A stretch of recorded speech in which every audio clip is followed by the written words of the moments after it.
inspeksyonin ng Independent Commission for Infrastructure ang 421 ghost projects na isinumite ng DPWH. Pati farm-to-market road projects iimbestigahan na rin. Nasa frontline ang balita niya, si Gerard de la Peña.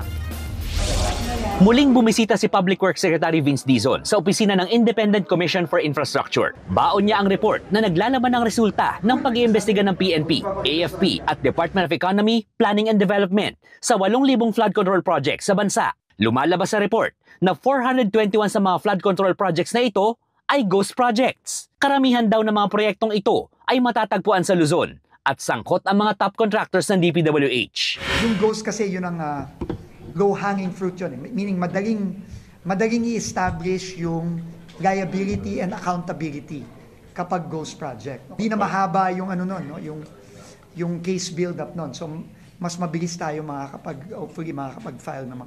Ayon sa ICI, mas mapapabilis ng datos na ito ang kanilang inspeksyon. We will look into those. Kung meron mga ibang distrito or regions na pwede namin tignan, kompleto na yung mga dokumento at mga ebidensya din, puntahan natin yan. No? Ayon sa DPWH, mga ghost flood control projects pa lang, yung 421, hindi pa kasama yung mga proyektong substandard at hindi pa kasama yung iba pang infrastructure projects. Nasa meeting din ang bagong special advisor na si dating PNP Chief Rodolfo Azurin Jr. Yung lahat ng mga lugar nga na-inspect yun is we will coordinate with Secretary Vince.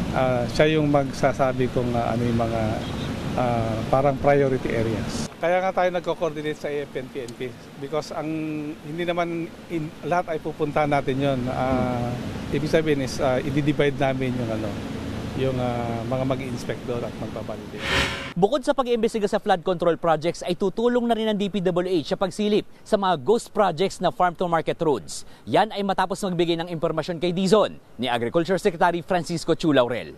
Dumaan din sa ICI si Attorney Michael Aguinaldo, ang chairman ng Philippine Competition Commission, para ipaliwanag ang mga proseso ng kanilang ahensya. Noong nakaraang linggo, nagsampa ng kaso ang DPWH sa 5 kontraktor dahil sa pagmamanipula ng bidding para sa infrastructure projects. Nagbabalita mula sa Frontline, Gerard de la Peña, News 5. Mga kapatid, Cheryl Hosing po.